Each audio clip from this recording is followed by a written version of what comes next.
Hey friends, I'm Michael Kingswood, and it's story time. It's been a couple weeks since I did one of these podcast episodes. Um, what can I say? It's been a fun couple of weeks. I think I told you guys I was out of town for I think the last episode I recorded early because I was out actually sailing with my buddy, and that flew to Virginia. We cruised around the southern Chesapeake Bay for a few days, which over Labor Day weekend, which was pretty great. Um, and I got back from that, of course, and that ate up some cash flow days with my other work stuff that I'm doing. So last week, I ended up, the week after that, I ended up just hunkering down and cranking to keep the money going.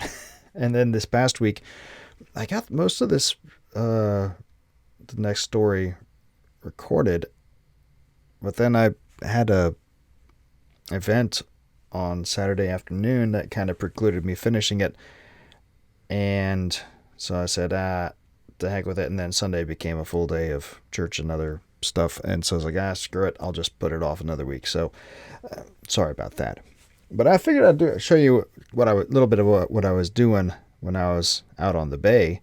So here's a couple of video clips that I took on the boat. You can see the fun we were having.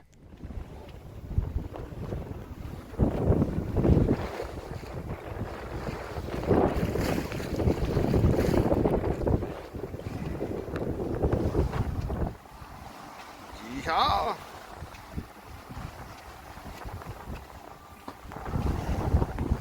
Cruising along.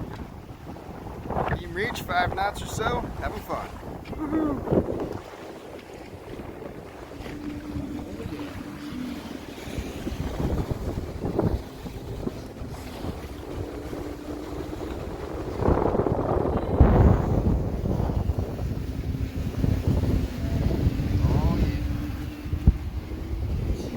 Cruising along pretty well, I think. What do you think?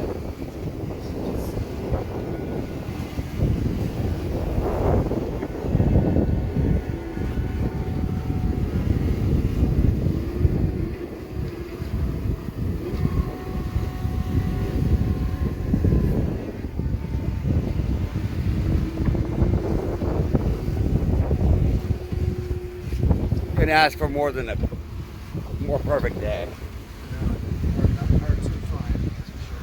Looking at 14 knots of wind and 14 knots of wind. great weather, great temperature. Hey, 85 degrees.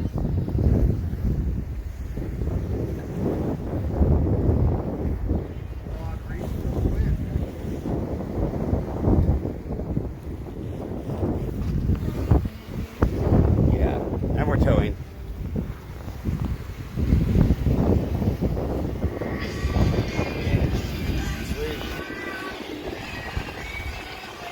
Alrighty then. Let's see. Okay then.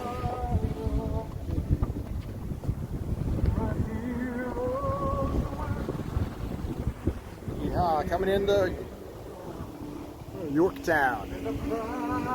And hopefully we won't screw up when we get the mooring ball. We'll be all set. It'll be fun. It'll be great. Say something. Chase the sun. Chase the sun. Yeah, okay. Chase the sun.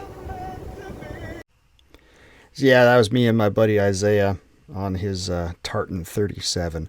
It's a great boat and great fun time out there on the bay. I've known him for, 20 years now. We trained in Kung Fu and Karate together when I was stationed in Charleston and, maintained since. But it was a really good trip. And it was one of those things where it's like, man, I should just sell everything and move on to a boat. I used to own a sailboat, a 28-foot Sabre that I sailed a bunch of places on the East Coast, but the time came to move out to San Diego, got rid of it because it was going to be too expensive keeping a boat in San Diego.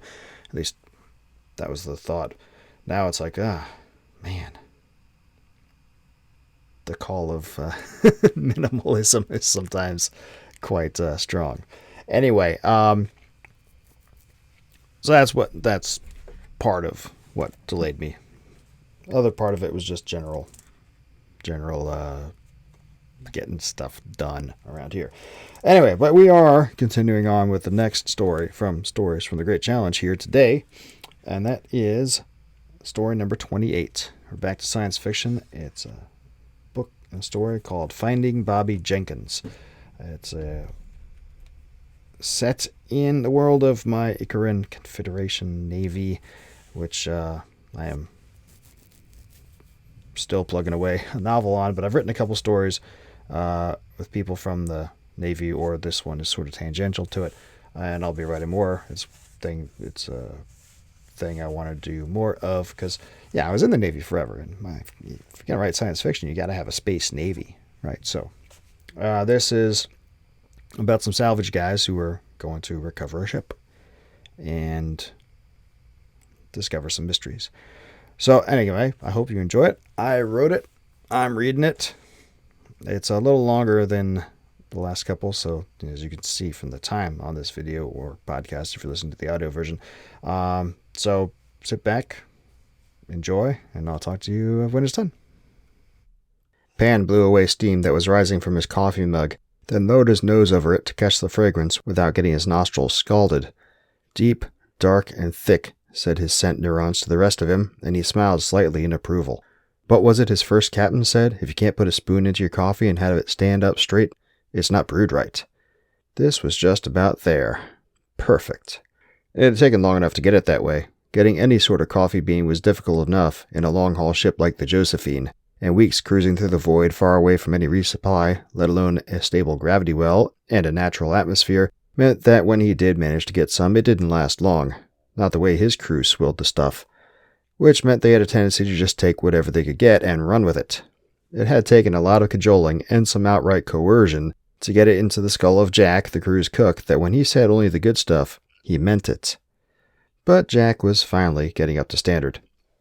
Pan leaned back into his gimbaled couch and felt the gel within its cushions adjusting to match his body's new position. The gimbals creaked slightly as well, and he made a mental note of tasking Kimbe, his chief engineer, with taking a look at it.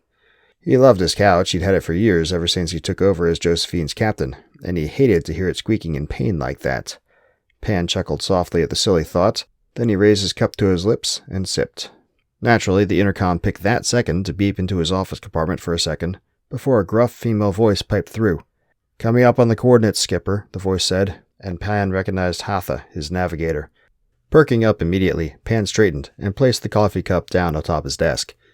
It was standard sheet metal with a fake wood top, bolted to the deck just in front of his couch and not gimbaled at all. The designers probably figured if the grav plates had gone out, he wouldn't need to be doing any paperwork. Or maybe it would have just been too complicated to gimbal it in unison with the couch. Probably a mixture of both. His office compartment was small by planet-size standards, but huge for a ship, even one the size of Josephine.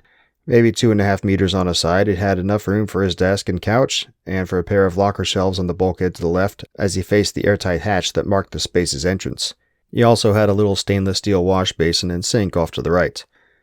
The walls were painted gray, though years of grime that were too ingrained to be washed away by any amount of cleaning solvent made them drift toward black, and the deck was the same. The overhead was a standard mess of cable runs, LED lighting fixtures, and ventilation ducts that one saw everywhere on the ship. As he let go of the cup, the last of the coffee's aroma faded from his nostrils, replaced by the slightly sour smell that came from the atmosphere processing gear down in engineering. He suppressed a sigh at that loss, but that was easy considering the navigator's report. Excitement surged through Pan, and he grinned a little bit more broadly. On the right-hand side of the desk's top was inlaid a control pad and miniature ship status display. He tabbed open the navigation plot, then hit the intercom controls. "Thanks, Nav. Get the sensors up. I'll be right there."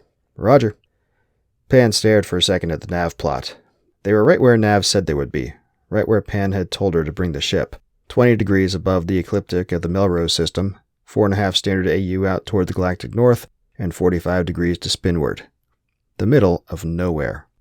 But if the information he managed to ferret out of official records was accurate, and his extrapolation of orbital variances and drift were correct, somewhere out there in the vicinity was a bigger salvage than anything his crew had ever seen.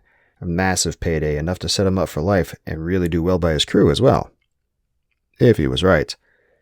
Pan pushed himself up to his feet and picked his coffee cup back up. Then he did take that swig, much more than a sip. It was just as rich and thick as the aroma had advertised, and he immediately felt a surge of energy as he swallowed, and its warmth spread down his esophagus to his belly. He shivered slightly at the pleasure of it, then nodded to himself and strode toward the hatch. Time to get to work. If Pan's office compartment was larger than most spaces on board ship, Josephine's bridge was smaller. It didn't need to be big, just large enough for the pilot's couch and the control panel at the ship's bow, surrounded by a hemispherical bubble of transparent plasteel that allowed the pilot a panoramic view of the space ahead of and to all sides of the ship, and then further back, within the normal confines of the ship's hull, the navigation station, which consisted of a horizontally mounted touch-controlled vidscreen that ran the ship's navigation program, and on each bulkhead athwart the vidscreen, controls for the port and starboard optical observation systems, telescopes to sight key stars to get a fix. Of course, Josephine almost never used those observation systems. Most times the navigation program updated the ship's position automatically by interpolating time-coded transmissions from a cluster of satellites parked at stable Lagrange points throughout the system, similar to how planet-side systems function inside a global positioning system. Those signals, combined with the data from Josephine's trio of inertial navigation system reading laser gyros in the space just after the bridge, made for a tight navigational fix, most times. The observation systems were just a backup, especially since the stars would shift completely once you went through a jump point to a new system. Getting reacquainted with them was always super fun. Like every other space on the ship, the overhead in the bridge was a mass of pipes and cables and vent ducts. Unlike most spaces, there were also a multitude of system status displays, an alarm panel for emergencies, and in the forward starboard corner, just to the side of the pilot's blister, an array of communications gear. It was cramped, but efficiently laid out, and Pan spent so much time in there that it felt almost more like home than his bunk did. Almost. When he walked in, Hatha was bent over the horizontal plot, tapping at her lips with her left index finger. She was big for a spacer, not just because she had an inch or two on Pan's average for a man height. She was downright plump, expanding the off-white jumpsuit she was wearing like a gas bubble descending slowly through a liquid. It was that way on every underway. She'd come back from a few days' downtime looking almost svelte and trim, though she never really qualified for either term. And then by the time they docked again, she had expanded noticeably. Not that it mattered, she wasn't on Pan's ship as a plaything, and in the years she'd been aboard, Pan had no complaints at all about her competence. "Status?" Pan said as he stepped up next to her. Hatha turned to look at him, and her curly black hair bounced slightly from the movement. She shrugged.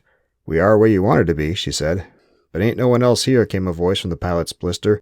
"So why'd you drag us all the way out here, Cap?" Pan looked forward to see the pilot's couch rotated 180 degrees, so the man in it could look right at him.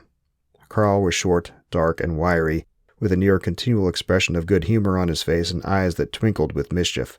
He could also thread Josephine through tight confines better than anyone Pan had ever seen. His jumpsuit was the kind of olive green that military flyboys like to wear, and why not? He'd done his 8 years in the Navy before bailing for the riches and glamorous lifestyle of a salvage crew, as he liked to put it. You could always count on Carl for a joke, even at his own expense. Pan returned Carl's inquiring look with a raised eyebrow. "For the biggest score you'll ever see, that's why. Got the scanners up?" Carl nodded. "Yep, and they ain't showing diddly." Which didn't necessarily mean anything. It had taken Pan less than a minute to get to the bridge from his office compartment. Lightspeed latency meant they may not have gotten an active return from a nearby object yet. And then there was the other factor. "Pick up the visual and the IR scanning," he said. "What we're looking for might not give a good radar return." That made Carl's grin slip slightly, and he cocked his head to the side. "What is it you think's out here, Cap?" Pan just smiled. Call it a surprise. He felt Hatha's quizzical stare as the pilot turned back around to face forward in his blister and keyed additional commands into his console. Pan ignored her, stepping forward to the edge of the blister to look around. Clearly visible from this angle, the plasteel of the bubble was marked with a computer-generated heads-up display showing Josephine's course vector and projected track ahead, as well as compass rose overlay in azimuth and elevation. Various green and blue dots, surrounded by squares of the same color, were imposed on the display, showing smaller velocity vectors as well. Ships, their data transmitted by their transponders and interpreted by Josephine's. Blue for Navy, green for civilian. But there were no yellow track markers yet. Nothing unknown. Pan didn't say anything, and silence reigned for a couple minutes. Then Carl spoke again. "Still nothing, Cap. Think you brought us out on a wild goose." He paused, and despite being behind him, Pan could practically see the pilot's eyebrows rise. "Hang on," he said after a couple seconds. "What is this?" A yellow dot in the square popped up into view on the blister bubble. about 15 degrees off the starboard bow and 20 degrees depressed. Pan stepped forward, so he was standing next to Carl's couch now, squinting as though doing that would somehow magnify the target for better viewing. Small IR variance and visual reflectivity there, Cap. Pan nodded. He was actually surprised there was still any IR signature at all. It had been long enough the entire vessel should have been completely cooled, but reflectivity would be expected. Ships of his class were generally darkened for stealth, but nothing was perfect, and especially after what had happened to her. Got an image on the lower forward camera. Calling it up now, Carl said. A moment later, a dialogue window opened on the blister bubble, taking up a third of the space on the starboard side of the bubble. It took a second to fully compile the image from the camera's data stream, then Carl gasped in surprise. More like shock. The dialogue window showed a vessel that had been torn open in 3 spots, its innards exposed to the void. It was completely dark, but despite that, its original form was easy to see. It had once been sleek, with a bluff bow that sloped upward onto a long, flat hull, gravitic engine nacelles mounted alongside the after third of the hull, a hangar deck, one side of its bay doors knocked askew, and a raised bridge station jutting off the hull's spine like the conning tower of an old submarine from old Earth. A Potter-class frigate. Or it used to be. What the hell is an Icaran Confederation Navy ship doing way the hell out here? Carl's voice had gone up a quarter octave from shock. As well it should have. The Icaran Confederation stopped 2 jumps from here. Melrose was an independent world, friendly with them, but not allied in any way. There should have been no reason for one of ICN's frigates to come here. But it hadn't always been that way. Pan's smile broadened. That, Carl, is the former ICS Bobby Jenkins. Jenkins? But she... Carl broke off talking as the impact of that thought fully came home to him. Pan looked back at his pilot and found him looking at his captain like he was insane. Hotha was doing the same, but she had also gone pale, like someone who just stepped on her grave. Pan just smiled all the wider. The boarding and salvage party consisted of Pan, Kimbe, Lars, who was one of Kimbe's technicians, and Hotha. They gathered to suit up in the corridor outside Josephine's portside airlock, located almost exactly halfway down the hauler's body. Here, the corridor had been enlarged from its normal 1.5 meter width to form what on a naval vessel would probably be called a quarterdeck. A half circle about 3 meters in radius that extended from the hull inward specifically for this purpose, to allow space to prepare for an EVA or to maneuver cargo or material that had been brought aboard or was about to be shipped off. The quarterdeck was brightly lit, as were all the ship's spaces except for the bridge, and painted a lighter shade of gray that almost approached cream. 6 EVA suit lockers were mounted in the convex bulkhead across from the airlock doors, along with an emergency medical supply locker, marked with the standard red cross on a white square, just in case someone got decompressed or otherwise injured in the void. Pan had never developed a liking for EVA. The suit was uncomfortably tight on his limbs, from necessity to avoid bruising from the vacuum of the void, and the helmet and life support/propulsion pack were bulky, and for some reason, no matter what he did, the helmet always seemed to fog up on him. But EVA was necessary for his salvage job, so he lived with his dislike of the process. Funny how money made that easier to do. The team paired up to don their suits, Pan and Kimbe checking each other's seals and atmosphere regulators, while Lars and Hotha did the same. It took about 10 minutes, and though Pan was itching to get to his prize, he didn't begrudge the time. The void was an irritable mistress, and she showed no mercy for slipshod mistakes. "You sure this is a good idea, Skipper?" said Hotha over the suit comm channel, as Pan made a final check of Kimbe's seal. "You're not superstitious, are you, Nav?" Pan said in a joking tone. Her silence spoke volumes for a few seconds. Then she replied, "I've just heard rumors is all." And who hadn't? ICS Bobby Jenkins had been lost with all hands while making a patrol through the Melrose system 15 standard years ago. The ICN had never released the details, but scuttlebutt soon held she had lost core containment on her fusion reactor, and the emergency shutdown and ejection systems had acted too slowly, so she had been caught up in the resultant explosion. But that explanation never rang true to Pan. He'd come up through the ranks as an engineer before he shifted over to command responsibilities, and he knew how bad an explosion like that could be. There wouldn't have been anything left of the ship at all. But, starting a year after the incident, reports began coming in of sightings of the derelict ship, and one clip leaked out showing the ship adrift and holed, but otherwise whole, just as she was now 1/2 kilometer off Josephine's port side. The clip had been taken down and purged from official and legal network nodes almost as soon as it was posted, and the ICN released statements repeating the official story, which were repeated and amplified by their respectable news feeds.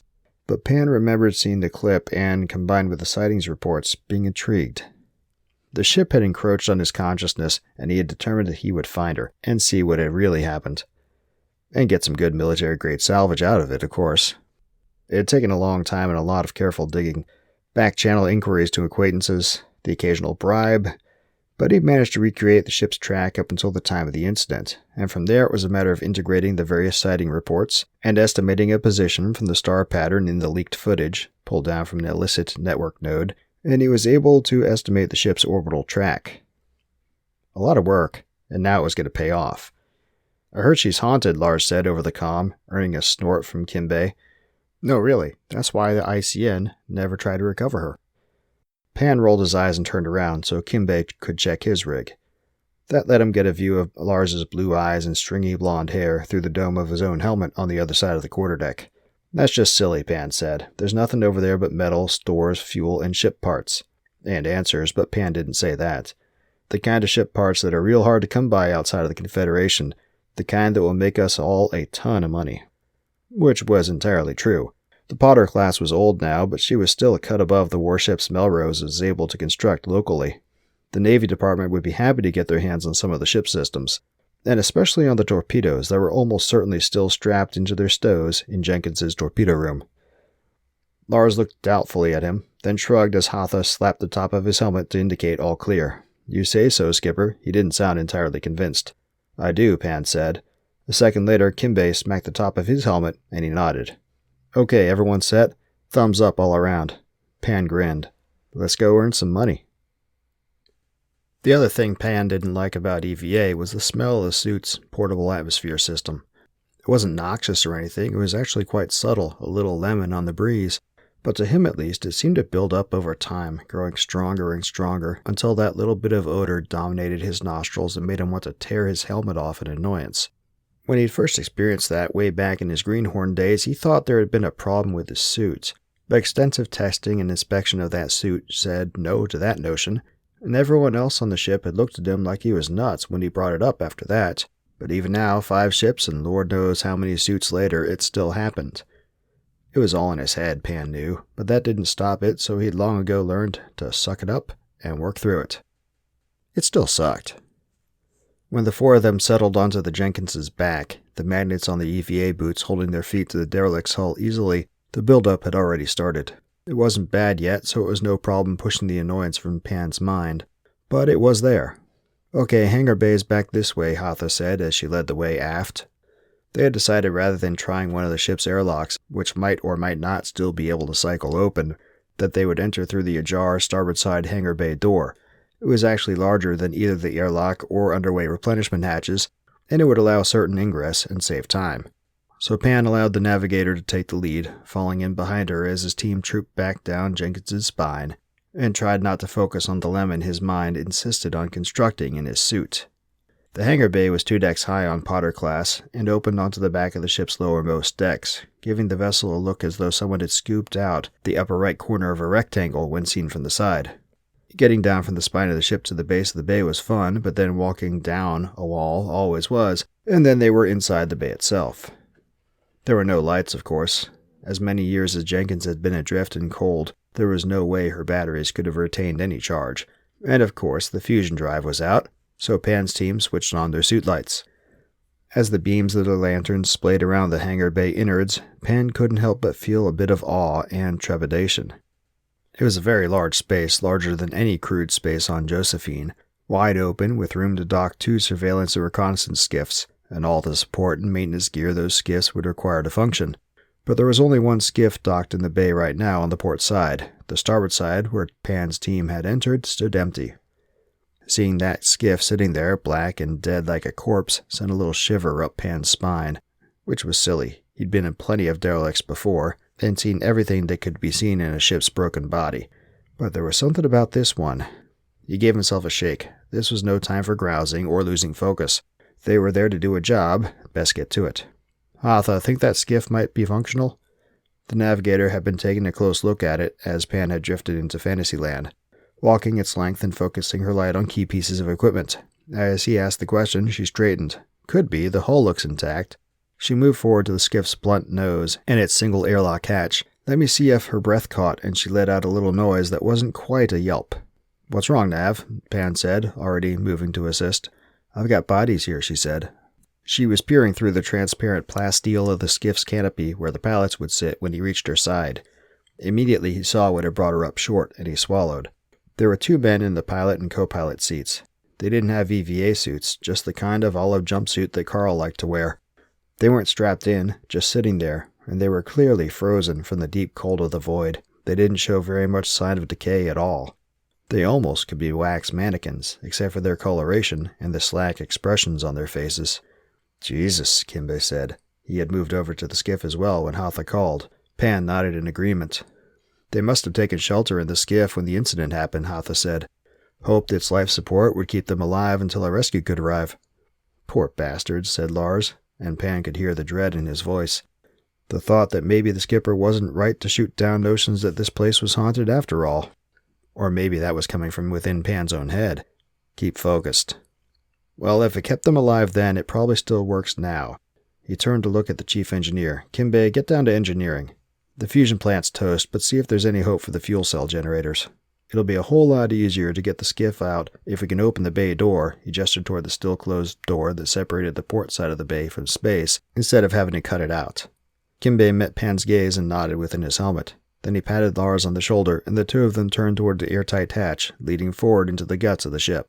Pan turned back to Hatha, who was fiddling with the skiff's airlock control panel, probably hunting for the mechanical interlocks that would actuate it even without power. Let's get up to CIC and the bridge, Pan said. Hatha stopped what she was doing and straightened, and looked at him with a questioning expression on her face. He shrugged slightly. More good equipment in there, and this isn't going anywhere. Besides, he paused for a breath. I'm curious what really happened here. You want the deck log? Pan nodded. We'd have to power up the systems to even have a chance of retrieving it, and who knows if that could even work after all this time. And anyway, what's the point? If the ICN thought there was something useful on it, they would have come taking it years ago. Maybe. Hatha's brow furrowed, and her eyes narrowed. You know something you haven't told us. Pan had to hold back a wince at the accusation in her tone, and she was right. This entire trip had been out of his routine. But how to explain it? After a moment's contemplation, he shook his head. No, I really don't. But there's always been something about this ship and what happened to her. I've never been able to put it out of my mind. I don't know what happened, except I'm certain the official story isn't true. He spread his hands, palms out to her through the gloves of his suit. It's like a calling or something. I need to learn the truth. Hatha snorted softly. So it's not about the big payday. Never was. Pan chuckled. Well, there is that too. She just looked at him, the void between them seeming to contract as she took in his words. Then she grinned and let out a little laugh of her own. All right, Skipper, let's go find the answer to your mystery. The hatch Kimbe and Lars had taken led into a small airlock that then passed Pan and Hatha into the corridors and compartments of the ship. It was much different than Josephine. Whereas his ship was painted gray, Jenkins's bulkheads and overheads were pristine white, the floor covered in bright blue tiles that reflect with black and gold. The corridors were punctuated every 3 meters by hatch combings for airtight compartment stops, and there was damage control equipment everywhere. Portable fire extinguishers, hole patch kits, hoses that could be flaked out to fight a more serious blaze. The bulkheads were marked in a series of alphanumerics that Pan knew told the ship's level, which frame corresponded to the nearest bulkhead, and how far out the center line from the ship they were. And ever so often there were red scuff pads beneath manifolds in the overhead containing 4 to 6 small plug-in fixtures. Those would be emergency atmosphere system manifolds, so the crew could continue to move around and fight the ship without EVA suits, even with a loss of internal pressure. Pan had heard about them but never used them, having never been in the Navy. According to Carl, the Navy's underway uniform was vacuum-rated, so the crew just had to plug into the EAS air lines to get breathing air, and they could move easily about the ship. Pretty slick, but it didn't do them much good here. That thought was still floating through Pan's head when he turned a corner and got proof of how correct he had been. There was an EAS manifold just around the corner. Floating in the corridor, emergency breathing mask still over his face and still plugged into the manifold, was another dead man. His coveralls, the underway uniform, were navy blue, and he had 2 golden bars on each of his collars. His name tag, embroidered into the right breast of his coveralls, named him Cooper, and his face was blackened and distorted beneath his mask. He must have suffocated there in that mask when the air to the EAS line finally ran out. Pan reached up and touched him, and his body gently floated away from his touch toward the bulkhead where his breathing tube was still plugged in. "Bad way to go," Hatha said. Pan nodded in agreement. They found the ladder well leading upward and ascending to the next deck up, where the CIC should be for the schematics Pan had seen. And sure enough, when they exited the ladder, they found a passageway running athwartships. Halfway down it, in the center line of the ship, they came to two closed airtight hatches. One leading forward was labeled CIC by a blue label plate with white writing above the hatch combing. The other, leading aft, was labeled Officers' Country, Official Business Only. "Wardroom and staterooms are through there," Pan said, gesturing toward the Officers' Country. "Captain's quarters?" He nodded at Hatha's comment, then paused. Maybe it was the captain's quarters he wanted. He might have a personal log to supplement the deck log. Pan was just running that possibility through his head when his comm crackled to life, static in the signal immediately telling him it wasn't from Hatha even before Kimbei's voice came through. Interference from the ship's structures, most likely. "Skipper, I found something." From the tone in his voice, it was a bad something. "What's up, Kimbei?" "Bunch of dead guys," the engineer said. "We expected that." "Yeah, but these guys were shot." Pan stopped dead, and he looked over at Hatha. She looked as taken aback as he felt.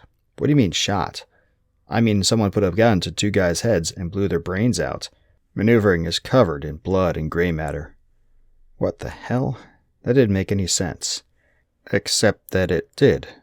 Maybe. If the official story wasn't true, which as he told Hatha, he was certain it wasn't. But still, he hadn't expected to find something like that here. Pan swallowed. "Right.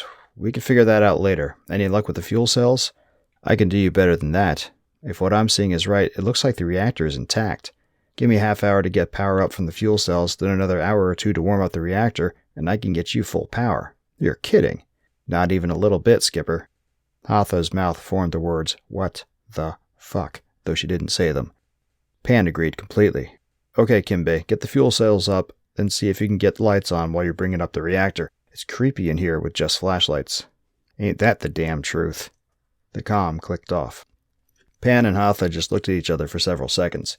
He could see her brain was whirling in circles as much as his was. Had there been fighting aboard? Small arms wouldn't hold the ship like it had been, though, so what the hell happened here, and why? "Well," he said, "not going to find any answers standing around here. Let's get this door open." He gestured toward the hatch leading into CIC. Hatha gave a little jerk, then she nodded. The airtight hatch had an electronic control pad on the wall to its right, and a mechanical hand wheel installed in the center of the hatch itself. The hand wheel was stuck. Of course. Years of utter cold would do that. It took both him and Hatha tugging on it, and even then he wasn't sure they'd get it to budge. Until it did. A quick pop that he could practically hear as much as feel, and then the hand wheel turned freely. After a few seconds of turning, the hand wheel stopped as it reached its end of motion. Pan took hold of the door's latching mechanism handhold, then pushed. It didn't budge, not 1 millimeter. He tried again. Still nothing. Is it stuck, or he trailed off as he spied a small gauge built into the bulkhead above the electronic control panel. It was mechanical and marked off in kilopascals, a differential pressure gauge, and one of its sensing lines ran into the bulkhead. Damn, CIC's pressurized. He shouldn't have been surprised. Of course the heart of the ship's combat systems would be designed to hold pressure, even if everything else had been breached. But he still was. "No hope of getting that thing open," Hatha said, sounding disgusted. She was right. The hatch opened inward. There was normal atmospheric pressure inside. As big as the hatch was, he'd be trying to push against several tons. "There has to be an equalizing valve somewhere," Pan said. The navigator nodded, and they set to looking. It only took a moment to find. It was mounted unobtrusively up in the overhead above the hatch, a small 1.5 cm valve and pipe. From the shape, a ball valve, with a long hand actuator. But when Pan turned the valve, nothing happened. "The bulkhead stop inside must be closed," Pan muttered. And of course it would be. It would be insane to just leave it open, because if you were a living crew fighting the ship, someone could do what Pan just tried to do and depressurize the space on you without you knowing until perhaps too late. "There should be another entrance up forward," Hatha offered. "Maybe that one is open." She didn't sound hopeful. Pan shook his head. "No, they wouldn't be that careless. We're going to have to cut our way in there." Which would take a lot of time, effort, and manpower, but it'd be worth it for the salvaged gear as much as for access to the logs.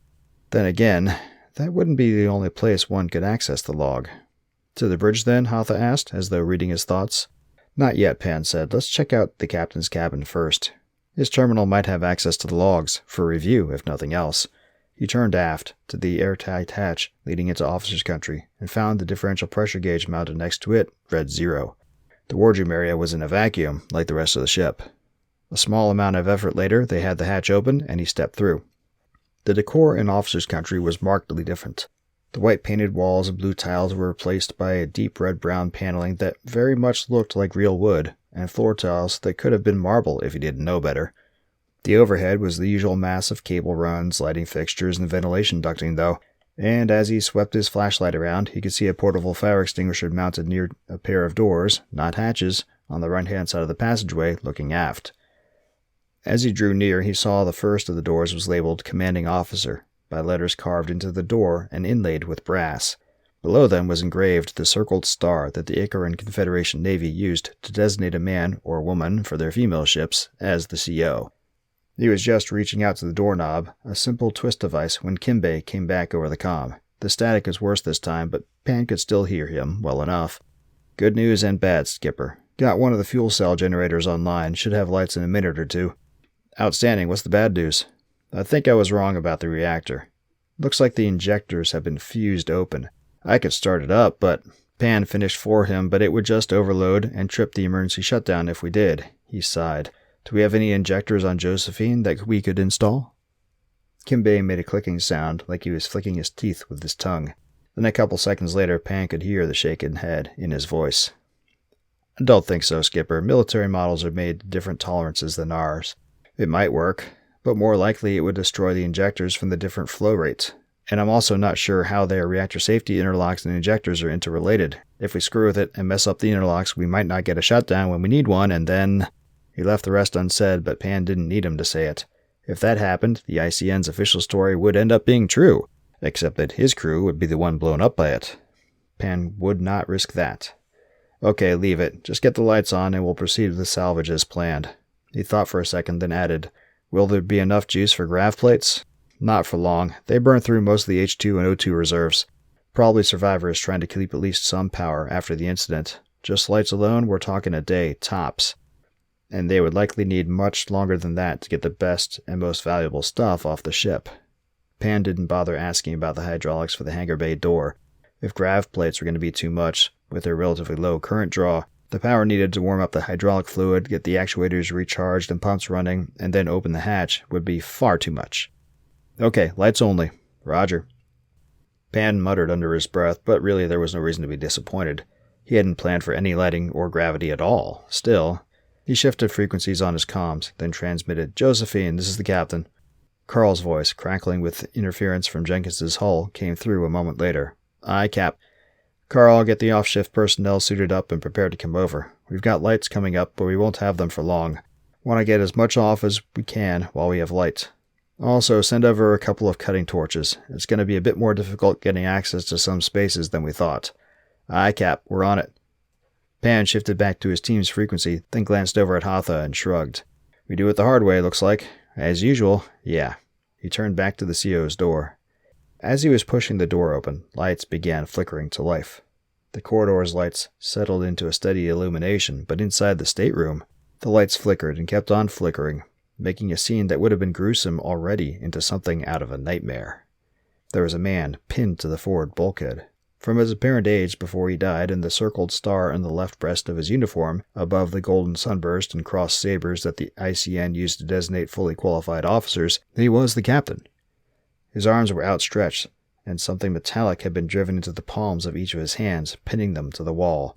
Frozen blood left a red crystalline line from his hands to the deck below him, and from his neck, where his throat had been slashed, down the front of his uniform.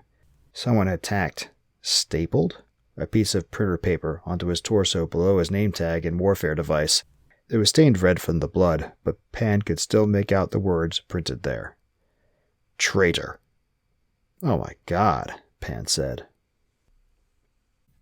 Pan leaned back in his couch, and the gimbals squeaked. He'd forgotten to ask Kimbay about it with all that was going on, but the squeaking didn't get to him this time. His attention was fully focused on the rectangular object he had cradled in his hands. It was plastic and metal, black, and had input-output ports on one side, a memory core from Jenkins's network equipment space, from the server that held the ship's logs. He raised the memory core up to his face and stared at it as though willing it to give up its secrets would make it happen. No such luck. Pan sighed and righted himself, then placed the core back down atop his desk. 5 days of round-the-clock work had stripped Jenkins of just about everything of value and filled Josephine's holds with enough to earn himself and his crew a crap ton of money. And yet, the memory core seemed to mock him as it lay there, so close, yet impenetrable through its defense of military-grade encryption that Pan could never hope to break on his own. It was enough to drive a man nuts. The electronic beep of his office call button pierced the air, and he looked up toward the door. "Come," he called. The door opened and Hatha stepped into his office, ducking her head to avoid cracking it on the hatch combing. She didn't waste any time, but made her report before fully settling into place before his desk. "All set to go, Skipper. Salvage is all stowed and everyone's accounted for. Course is computed, just waiting on your word." "Thanks, Nav," he said, nodding at her. His eyes then fell back to the memory core, and he realized that he was frowning. Hatha cleared her throat slightly. Then she said, "I guess we know why the Acorn Confederation never let the real story out about what happened. No argument there. Yeah, fighting on one of their warships." Pan shook his head. "It had to be a mutiny." "Quite embarrassing if word got out," Hatha agreed. "But what I still can't figure out is why they never sent a recovery ship," Pan said. "And what caused the hull breaches? Not small arms. And anyway, why would either faction in the fighting do that to their own ship?" He shook his head. "It makes no sense." Reaching out, he poked at the memory core, and it rotated a quarter of the way around atop his desk. "The answer's there," Pan said. "I know it is. If only we could get to it." He didn't even try to keep the frustration out of his voice. Hatha shrugged. "Maybe the Navy Department will tell you once they decode it. You're the one who found it, after all." Pan looked from the memory core up to her round face. It was a kind thing to say, but also dumb. He wasn't cleared for anything. None of them were, except maybe Carl, depending on when his last security clearance review had been conducted before he left the service. The Navy wouldn't tell him jack. And besides, Hatha saw something in his face, and an eyebrow rose on her forehead. "You are planning to give that to them, aren't you?" Pan shrugged. "I should. It would certainly give the government a nice lever to use in the trade talks with the Confederation next May. But you don't want to." Pan didn't answer for a while. He chewed on his lip, going over everything they had found and learned. Then he shrugged. "No, I don't want to. I want to learn what the hell really happened. It's been..." He let out a rueful chuckle. "It's been my obsession, you know?" He could see that Hatha didn't approve, but she had the grace to not say anything. She merely drew herself upright and said, "Ready to break contact with the derelict, Captain." Silently thankful she had chosen not to press the matter, Pan nodded and stood. "Very well, Nav, let's get going." Hatha nodded, then turned to leave his office. Pan slipped around his desk to follow her to the bridge, but paused when he was halfway through the hatch. He looked back at the memory core sitting there, beckoning to him. It would take 3 weeks to get back to Copernam Station, in orbit around Melrose, the system's lone habitable world. He'd have that long to decide what to do about it. He wasn't sure that was enough time. He took a breath and forced his eyes away from the thing. He'd figure it out, but for now he had a ship to get moving. The hatch to his office swung shut behind him, but even through it he could feel the memory core calling out to him as he strode toward the bridge. The truth calling out to him. If only he could reach it. Okay, so a little mystery. I was watching a movie with The Witch a few weeks back, and somebody I was watching with commented about, because The Witch is set in New England, it's getting towards winter, and people commented that, it's back in Puritan times. So this person commented that, yeah, man, back in the day in wintertime, sometimes you wouldn't be able to get, back in the day, they wouldn't, in those isolated farmsteads, wouldn't be able to leave for months, and people would, in springtime, come and find all kinds of shenanigans that happened, or people disappeared, or go stir crazy, and all kinds of weirdness just because no transportation, they can't leave, and things happen at sea sometimes too, and certainly things would happen in space.